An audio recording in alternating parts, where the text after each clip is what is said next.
everybody. My name is Jason Bahamundi, and I am one of the co-owners of Run Try Bike. And thank you for joining our Tuesday Fireside Chat. Today, we're going to be talking to Jack Randall, who is one of the founders and engineers of Zoza Beacon, which you can find on zozasafe.com.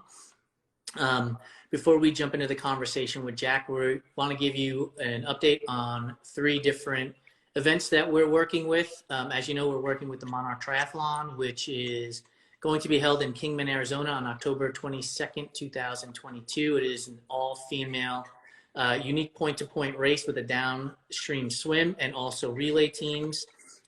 We also want to mention the Boise Running, which Jack might be interested in since he is a Boston qualifier. Boise Running Idaho Running Day, taking place September 17th in Boise, Idaho. The marathon, half marathon, 10K and 5K will be held on the Greenbelt. And for those of you looking to qualify for Boston, it has a whopping 410 feet of elevation, and it'll be a great opportunity for you to qualify for the Boston Marathon. Welcome back to Race Chingona, which is an all-women's bike event, which will be taking place November 19th in San Antonio, Texas. You can get all the details for all of these events on our website at runtrimag.com. And then lastly, we have launched pre-orders for Run Try Bike trucker hats, where 20% of the sales proceeds will be going to help fund 2 scholarships for Fund Her Try female triathletes. So you can find that on runtrimag.com. Across the header, there's the shop button. Click on that and you'll see an image of the hat and an opportunity to purchase. So please help a couple of women get to their first triathlon through Fund Her Try. We will have another giveaway to discuss later on in July, and that'll be for you trail runners. So make sure you stay tuned to our channels and our website. And so without further ado, Jack Randall, thank you for joining the Run Try Bike Fireside Chats. Yeah, Jason, thanks for having me. Looking forward to chatting with you tonight. So in full disclosure, Jack and I talked probably about 12 months ago. We got introduced to each other, and it's been a fascinating ride for me. I'm sure fascinating and frustrating for him, and we're going to let him talk to you about that, about the Zoza Beacon, which is a safety device. But before we get into that, Jack, tell us a little bit about yourself, your background, so it'll give us some ideas of who you are and why the Zoza Beacon came to be. Yeah, absolutely. So I live in Cincinnati, Ohio. I've always lived within an hour of Cincinnati, Ohio. And I guess I identify myself as a distance runner at this point in time. I've been running distance races for roughly 15 years at this point. I'll conclude my 15th marathon this year before my 29th birthday. So some might say I'm obsessed. But ultimately, just through that hobby of distance running is how the idea for Zoza and the Zoza SOS Beacon came to light. Actually, during a training run with one of my friends a number of years ago, well before I ever started the company, he fell and had a seizure very early in the run. And luckily, we were close enough to a populated area that individuals were able to help us. But that event had me start to think, what would I do if I didn't have a cell phone, or if individuals weren't around to help? How would I communicate with my loved ones or my training partners' loved ones to let them know that we're in need of assistance when out training, whether it be running, biking, hiking, swimming, etc. That's amazing. Before we go on to talk a little bit more about the Zoza, does that make you a Reds fan? Sure. More of a Bengals fan than a Reds fan. Oh, okay. Well, I was going to send my condolences as a Mets fan, since the Mets are playing in Cincinnati in this series this week. Yeah, I'm sure the Reds will lose. They lost game 1. So anyway, so we know why you started Zoza due to your friend's seizure. What was it that other products weren't doing, though, that you decided that a new product needed to be introduced to the endurance sports community? Yeah, absolutely. So as I'm sure everybody on the phone is aware, there are solutions to this problem today. I think everybody's got a cell phone that they carry with them at some point in time. At least my problem with the cell phone, and I think a lot of people's problems with running with a phone, is that it's bulky. And a lot of times people don't want to carry it. Some people have luck with armbands or the fuel belts that they wear around their waist, but that's just something that I've never been able to get into. And all of the people that I train with also can't get into wearing those accessories during a run. You also have products like a Apple Watch that has LTE connectivity, and I even think Garmin has a watch with LTE connectivity. But the issues that we saw with those were really the price tags associated with those devices, not only for the upfront purchase of the device, but the ongoing service fees that are required for that LTE subscription. And the reason for that increased cost, at least in our mind, was that those devices are so feature heavy. You know, the Apple Watch, it plays your music. You can probably get on Instagram on your Apple Watch these days. A bunch of things that you don't need to have in order to send an SOS request. We wanted our device to be as bare bones as possible to keep the cost down, but still provide the support needed in the event of an emergency during training. I often like to describe it as a life alert, but for somebody, you know, earlier in life that's maybe out on the trail running, or, you know, going on a long hike or climbing in the wilderness, etc. Man, you're too young to know about Life Alert. That commercial came out when I was your age. They're still running them. Are they really? I think so. Yeah, so I know, like, so for me, Garmin, I've never really had it with my watch, but on my bike computer, I know that if I slam on the brakes too hard or I go over a rumble patch, it automatically sends a message through the bike computer to, do I want to alert my contacts and 911? Sure. And you got to fuddle around with it to turn it off. That's not exactly how the Zoza Beacon works, is it? No, yeah. So the Zoza Beacon, really simplistic in its usage. I've got one right here next to me. This is just one of our early prototypes. There's just a single button on the device, and this button is used for all of the user interaction. So in order to turn the device on before a training session, you press and hold the button for a duration of time. The device will power on, and it will remain on throughout the duration of your activity. If an emergency occurs, you can press that button a unique number of times to send an SOS request to your predefined emergency contacts. Okay. So what I mean by a unique number of times, if I were to press it once, it would just send a check-in message. So essentially what that means is, you know, maybe you're meeting your spouse for a coffee at the end of your run, and you want to let them know when you're 10 minutes out. You can send a check-in. She knows that you're getting close to the coffee shop and can depart home. 2 button presses signifies what we like to call a level 1 emergency. This is an emergency where the athlete is in need of help, but it's not really a need for EMT support. So this is one of those situations where you sprained your ankle, or you've gotten lost on a training run, and you want somebody to come and assist you in getting home, but you don't want the ambulance to show up. And then a level 2 emergency is 3 button presses, simultaneous button presses. And this is reserved for when you're truly in need of help. And it will contact the individuals who you identify as your emergency contacts and request that they contact emergency services. It will also provide them with your location and will provide them updates as to your location if you're moving. So your emergency contacts have to contact 911 in that scenario. Did I hear that correct?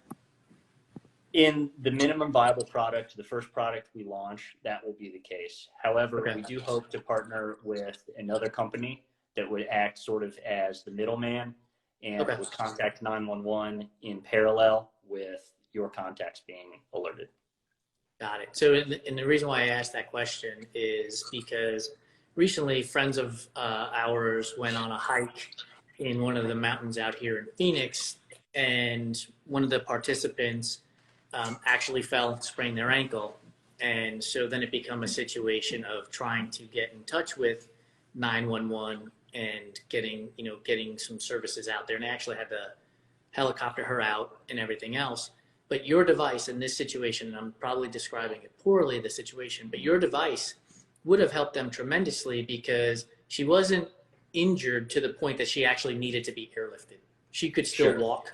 So maybe a single tap or a double tap, I guess, in this scenario to say, hey, I fell, but I'm okay and I'll be fine, would have been useful for her in that situation, correct? Yeah, absolutely. I think, yeah, I don't have any statistics on this, but probably 85, 90% of emergency situations that you'll see when you're out training are of that sort. You need help, but you don't need the firefighters and the EMTs, Right. et cetera, to come to your aid. You just want somebody to come and pick you up from wherever you rolled your ankle or, whatever path you got lost on.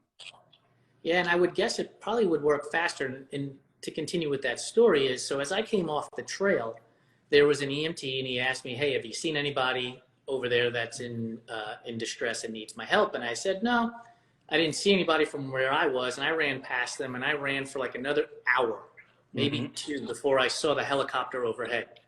So in that situation, your device, a double tap to be like, "Hey, something has happened, come find me." And here, does it give location as to where the user is?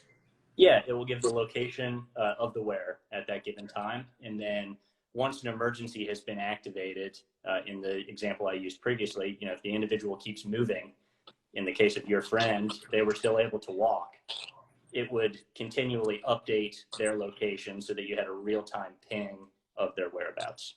That's amazing. That is truly amazing.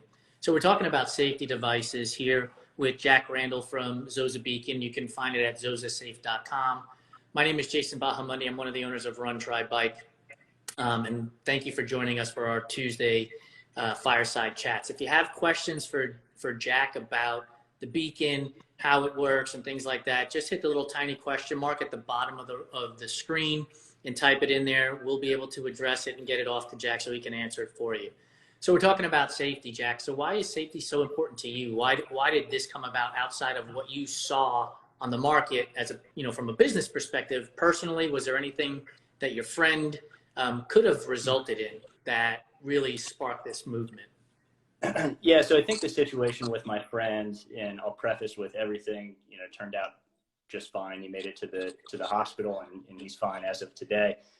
But it just sparked something in my mind as to what I would do in a similar situation if we had been further from home or further from a populated area and weren't able to flag somebody down for help.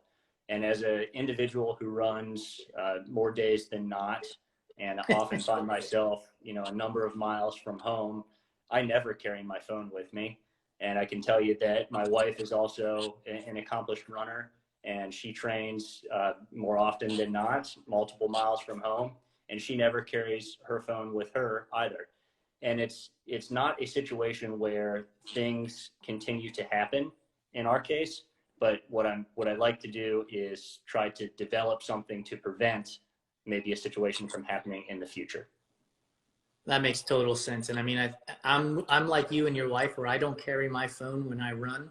I have a running belt. I wear a hydration vest at times, and even then, I don't always remember to put my phone into my hydration vest. And most certainly, if I'm in my head, if I'm going for only a 1 hour run, right, I definitely don't carry my phone ever. And so something like this, and I'd love for you to show the product again and discuss how we can use the product, wear the product, would make the most sense. And so for those of you who are joining us, I've already seen it, but explain to the audience what it is, where the device would be placed, what it looks like, all of that good stuff.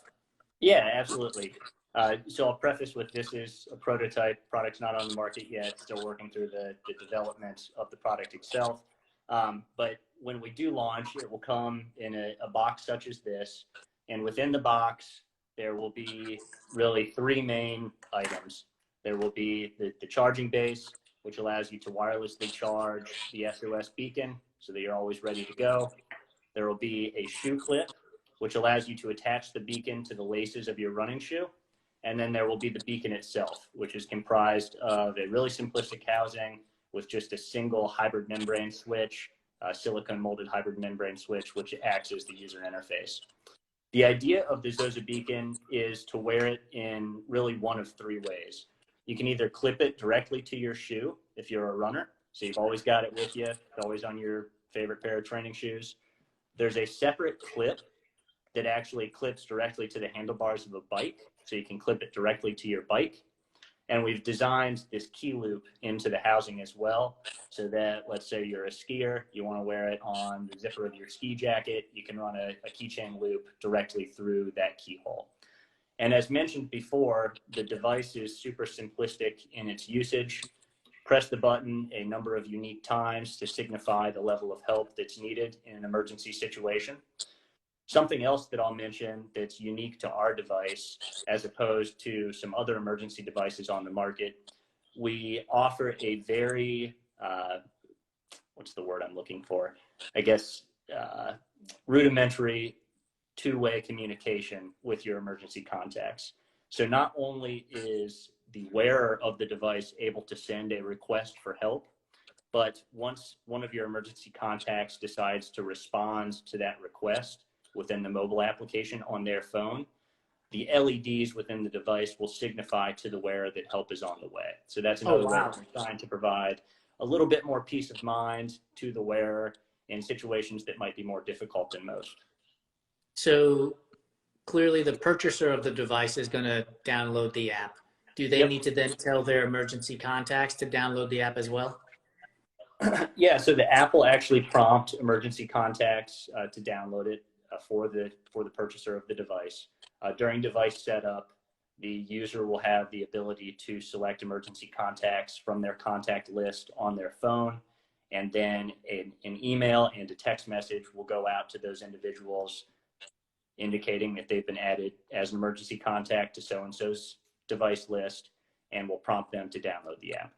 At that time, when the device is on, if permissions are given by the athlete that owns the device, the emergency contact can ping the wearer's location, even without an emergency sequence being activated. So I think that's another important feature to discuss, because there are a number of times, and they've never resulted in an emergency situation in my case, at least thankfully not to this point, but there are a number of times where I've been late returning from a training run, later than I've told my wife that I'm going to be, or vice versa. My wife is later than she tells me she's going to be.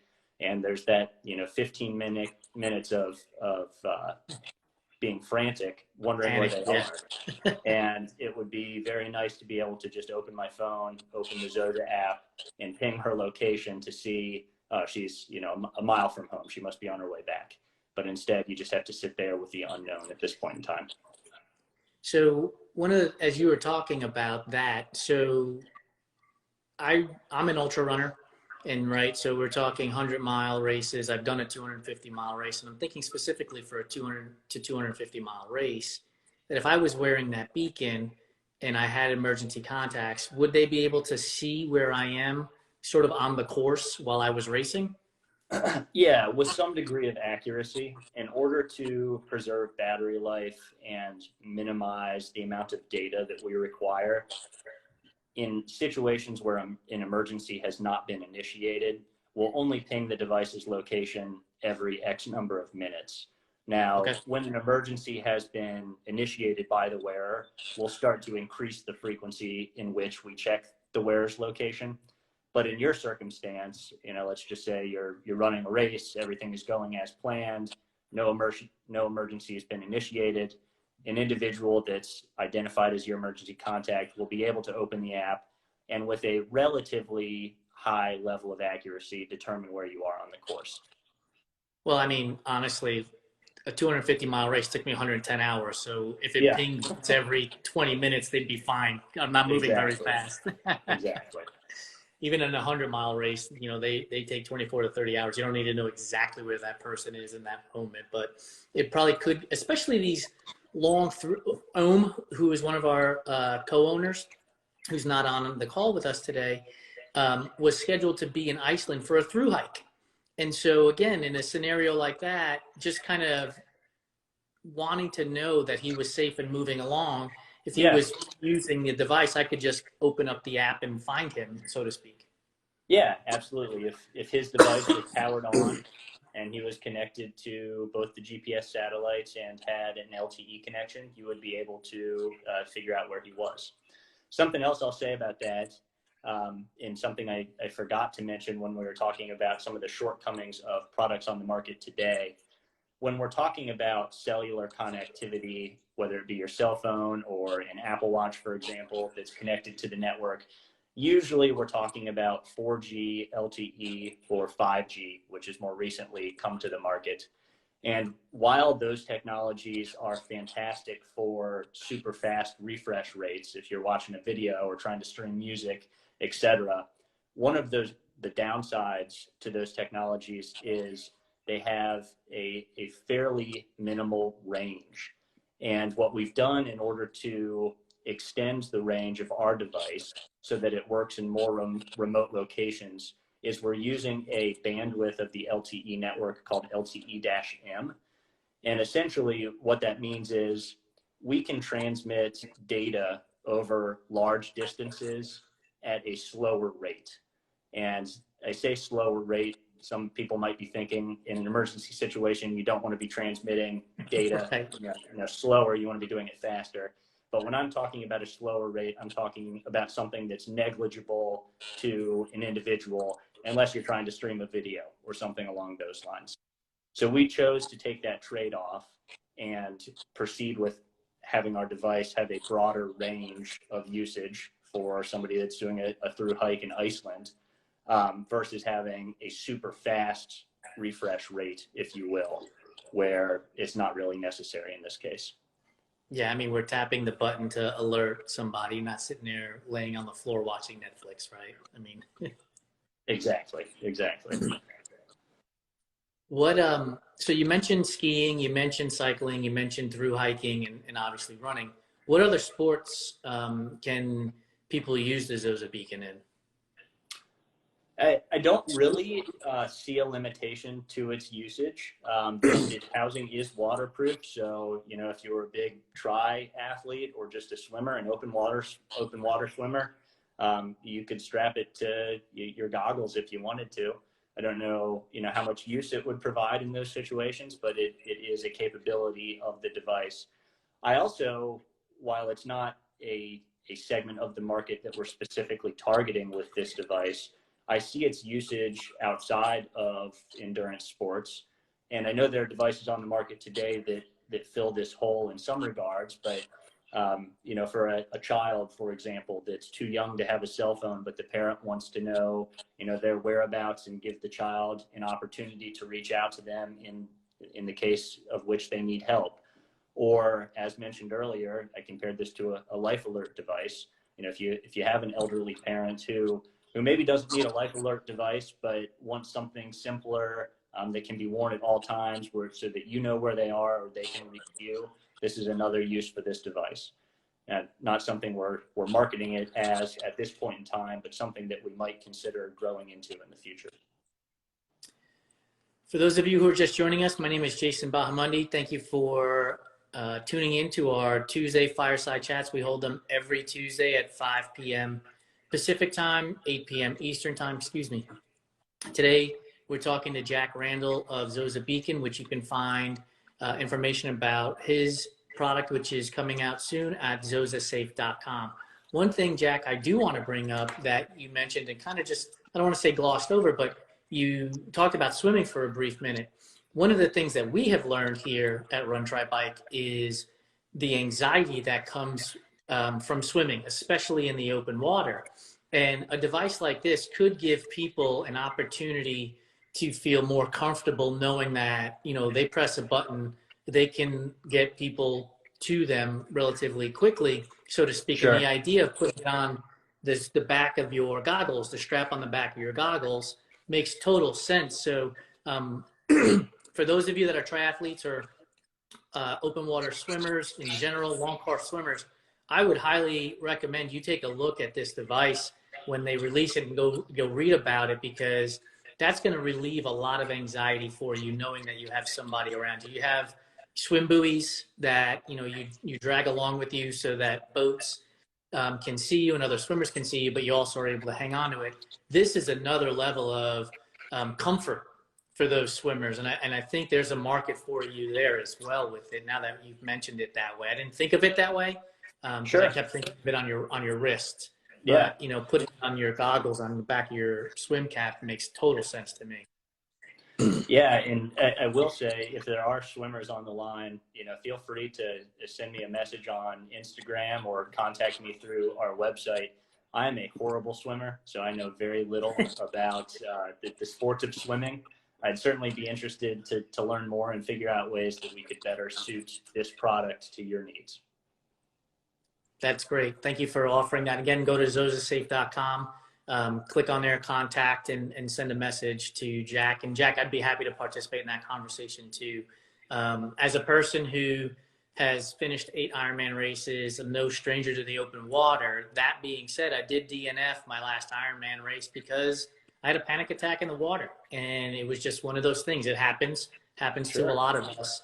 But I know in talking to folks as they're writing articles for us and topics that we're covering typically revolve around anxiety about swimming and being in the open water. And so I think your device is a great idea to help them, again, provide another level of comfort for them. Great. We've talked about the device a lot. Let the people know price points, when they can expect to see it on the market so they can make that purchase or save for it if they need to. Sure. Yeah, so we'll start with when we expect the device to be on the market. And I'll preface this with, we've been hit with a number of supply chain issues as a result of COVID, as I'm sure everybody on the call has observed at some point in time.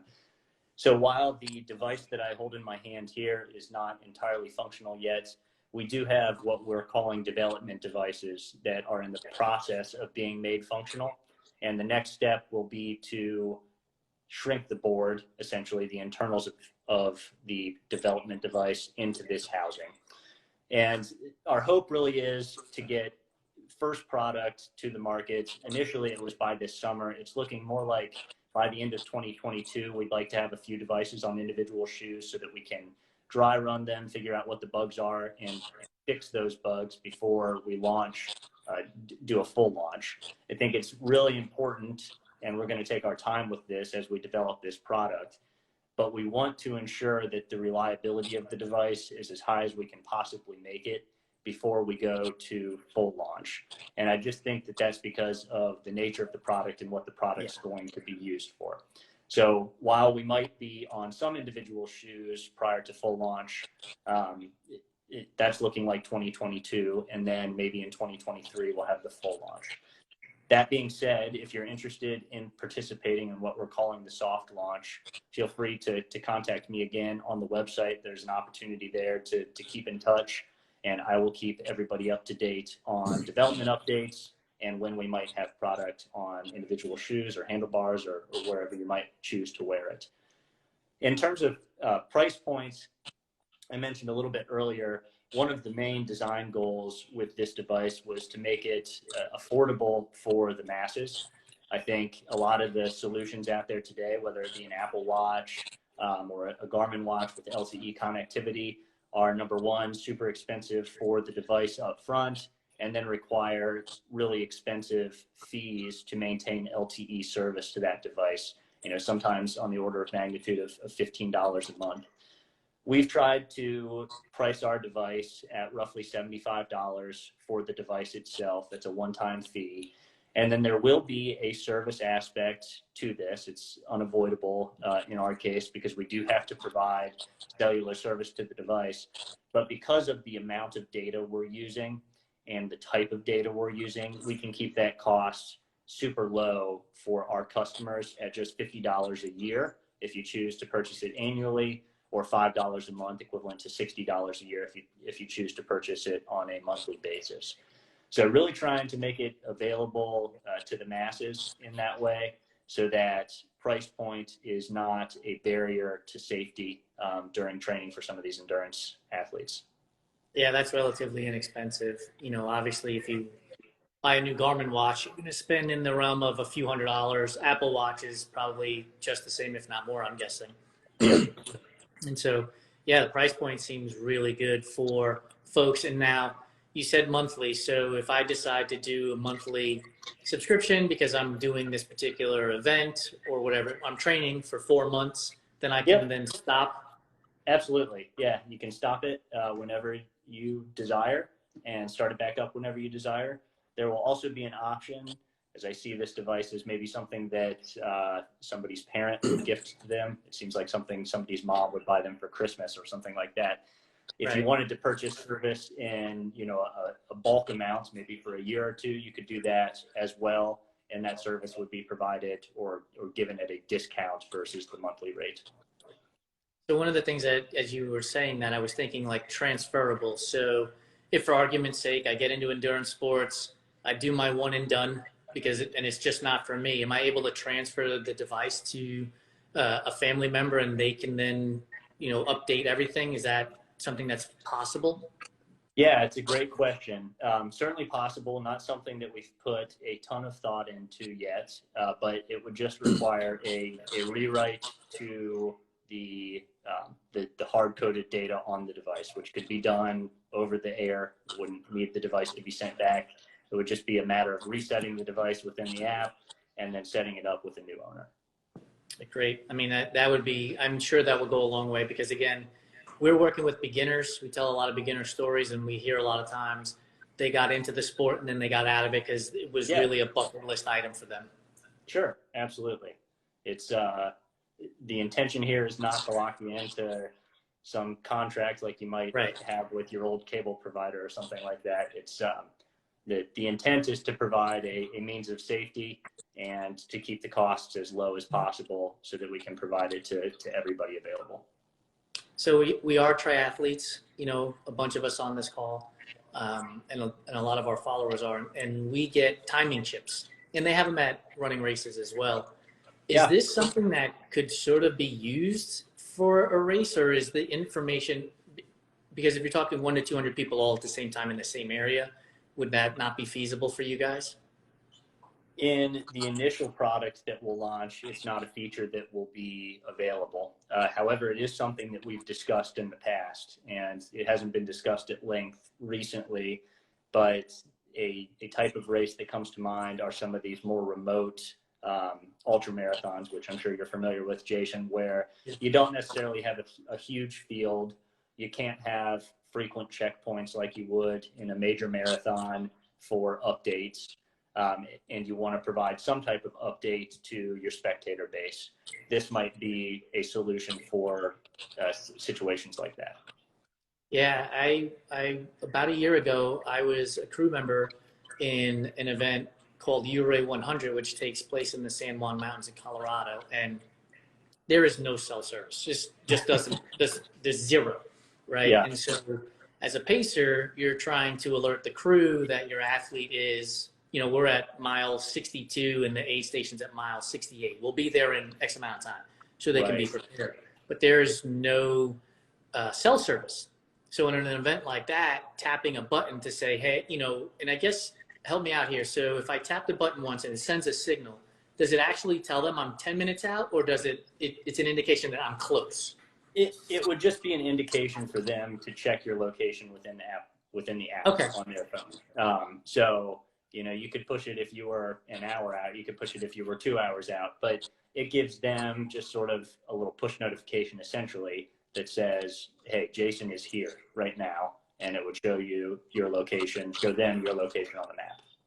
Yeah, so in that case, it would have been ideal because we tap it once, then the crew can open up the Zoza app, see where the athlete and the pacer are, to then figure out, okay, let's get X, Y, and Z together.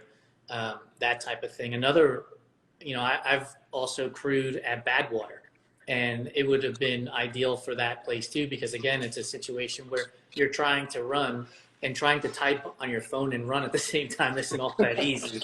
You just tap a button and let them know, then they can pull up the app and get stuff ready for you. Absolutely. So, that may be another opportunity for you guys to market to events like that. And those events like the Uray 100 don't get many athletes in it, right? And so they can either set up a code with you guys to get discounts and things like that as a benefit. So not to be your marketing guy, but I'm just thinking as we keep talking. They're all great ideas. I got a list that I need to follow up on after this call. I need to follow up with swimmers, look into the tracking for ultra marathons, and the list doesn't stop there. Yeah, I'm sure if you did a search, if you go to our site, runtrymag.com, go to events, find Colorado, or Utah or Idaho, I guarantee you'd probably be able to find a handful of events where they get maybe 50 to 100 participants in it that a device like this would be ideal for from a tracking perspective. Yeah, great idea. Because I don't know what costs are for timing events, right? Timing Yeah, chips and that kind of stuff. But if it's comparable and it makes sense, I don't know why you wouldn't, type of thing from an athlete's perspective. absolutely. Yeah, agreed. Yeah, and there, as we keep talking, I keep thinking of multiple uses. I mean, you mentioned skiers earlier, right? Like, and I keep thinking about people going to the extremes these days, right? People are climbing the sides of mountains. People are doing extreme skiing where they're getting dropped out of helicopters and mountain climbing. And a lot of these seem to be taking more and more foothold in endurance sports where people are seeing it because we're pushing ourselves, right? What's the next thing that we can do? Absolutely. And so the opportunity for your device to be used, and because it's so small, if you don't mind holding it up again for the folks that are joining us, because it's so small, right? I mean, think about this. Here's a safety device that you can strap to your shoe, or with the key ring, strap it to your key ring, and have that knowledge and that comfortability that safety is really just the tap of a button away, in addition to letting your loved ones know where you're at. Yeah, Because that's important, because like you said, you go running, without your phone, and your wife might be wondering where you're at. And if you know that you're running 10 minutes late, you tap the button and there you have it. exactly. Yep. The whole idea behind the device is to make it as unintrusive as possible for the athlete. Another way we've described it in the past is it's to act as an insurance policy. And with insurance, it's pretty nice to have it when you need it, but otherwise you don't really think about it. And that's what we're trying to do with the Zoza Beacon. So now we've seen the clip for the shoe, and you talked about putting it on the bike. Is there any idea or any thoughts about making it wrist wearable, or are you good with where you have it with everything that you have set up now? Yeah, so, and I forgot to mention it when I was showing the device earlier, but when the clip is on the device, you can actually see there's a small gap between the bottom of the device and the clip itself. We've designed this so it's the same width as your traditional watch band. So if you wanted to clip it directly to the side of your existing running watch, that's another option for wearing the device. So I wouldn't say it would be a replacement for a road ID, or would you say that it would be? It has a similar use, but I think Road ID still has merit in the marketplace because it's able to, display your emergency contact and medical information in a situation where you might not be coherent. So, Right. and that's something that we would like to work on in the future, but likely will not be available in the first iteration of our device. Let's say you're a cyclist and God forbid you get hit by a car and you're unconscious. Can we have the device automatically alert contacts and let them know that an impact has occurred and that you're in need of help? And then in addition to that, can we have the device transmit some type of signal so that if an innocent bystander were to walk by with their cell phone, they would receive a ping with a push notification for what your identity was and an individual to contact in the case that your emergency contacts had not responded yet. So those are all features that we've discussed, features that we'd like to add in future iterations of the device or potentially through software updates after we initially launch the device, but they're not features that we've incorporated within our minimum viable product at this point in time. I mean, this is amazing. So before we wind up this conversation and head to our rapid fire questions, for those of you who have joined us, thank you very much. My name is Jason Bahamundi. I'm one of the co-owners of Run, Try, Bike. We have these conversations every Tuesday with race directors, athletes, small business owners, sports psychologists, nutritionists, to bring you information to help you on the path to success in endurance sports. And we had the pleasure of talking to Jack Randall, who is one of the founders of Zoza Beacon, which you can find at zozasafe.com. Jack, really appreciate your time. We're going to jump into rapid fire questions. But for those of you who are still on, before we do that, if you have a question for Jack, how the device works, we discussed when it'll be out, which is presumably towards the end of 2022 and towards the beginning of 2023. tap the question mark, ask your question. We'll get to it if we don't get to it before we start the rapid fire questions. For those of you who are joining now, if you missed the beginning of the conversation, don't worry about it. It'll be on our Instagram feed as soon as we finish the conversation. And if you've missed any of our previous Fireside Chats, they are on our website, runtrymag.com. They have a special header across the top of our menu, or you can subscribe to our YouTube channel and get notified every time we upload one of these Fireside Chat conversations there. And pretty soon, and since I'm saying it out loud now, we're going to have to do it. We will be creating a podcast with these Fireside Chats, so you'll be able to get them there and listen to them while you're working out as well. So Jack, you ready for the Fireside rapid fire questions? Yeah, let's do it. Awesome. Music, podcast, or nothing while you run? Nothing. Favorite on the treadmill. Okay. So when you're on the treadmill, what are you listening to then? Music, and it varies drastically depending on my mood. Okay, but what's your favorite artist? Who are you turning to no matter what the mood is? Oh, gosh. That's a tough question. Maybe Dr. Dog. Nice. Favorite food? Mexican. Not Skyline chili? I like Skyline. Yeah, Skyline's good. I happen to be a Food Network watcher, and that's the only reason why I know that is because I saw it there. Yeah, well, you'll have to come try it sometime. No doubt. Pineapple on pizza, yay or nay? I'll say nay. I've never tried it, but I don't think it's something that I would particularly like. Good for you. You and I can stay friends. Is candy corn a real candy? Yeah, I would say yes. Okay, now we've just moved our friendship into a different level. I think they're like little pieces of plastic. I don't think they're real candy. Are Peeps disgusting, and why? Are they disgusting? Yes. It depends on if they're stale or not. If they're fresh, they're disgusting, but a stale Peep is pretty good. Really? Why? Yeah. I don't know. It's just got more. It's got more chew to it. I've never heard that before. But now I have a new rapid fire question. All right. Are circus peanuts disgusting? Oh no, I love those. Yeah. We're talking about the little orange styrofoam things, right? Yeah, my grandma always used to have them in a jar on her kitchen. That's counter. right. Yeah, that's right. They were great. What's your favorite movie? Gosh.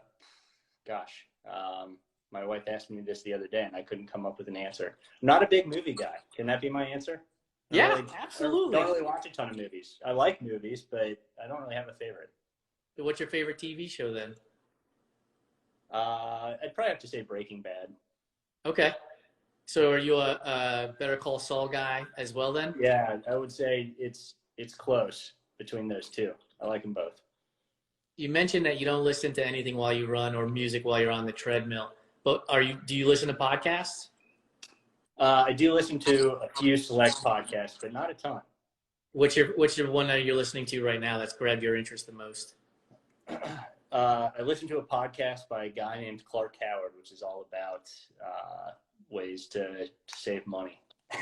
Good for you. Yeah, sort of boring, but I enjoy it. No, financial literacy in this country, I've said it a million times, just doesn't exist really. And so if you learn how to save money, even if it's a penny today, it's a dollar tomorrow for sure. So good for you. And his name is what? Clark Howard. Clark Howard. I'm going to have to tune into that myself. He's a pretty big dork, but I like it. Hey, if he helps me save money, he's not a dork. So with that being said, let the people know where they can find you and where they can find your product. Yeah, absolutely. So if you want to get in touch, you can message me directly through either our Instagram or Facebook pages. It's Zoza.Beacon is our handle. And then you can find us on our website at zozasafe.com. There's a contact us page or a keep in touch page, I think is what it's called. You can either enter your email to receive updates on the development of the device or send us a direct message through that page directly. Awesome. Thank you for joining us, Jack. For those of you who are joining us next week, we will have Brandy Ramirez, the founder of She's Strong, and the mind behind the Monarch Triathlon. So make sure you join us next Tuesday, 5 p.m. Pacific, 8 p.m. Eastern. Once again, Jack, thank you for joining us. Look forward to seeing the Zoza Beacon when it comes out and being able to use it. Thanks, Jason. Hope to talk to you soon. Have a great night, everybody. Thank you. Thanks. Bye-bye.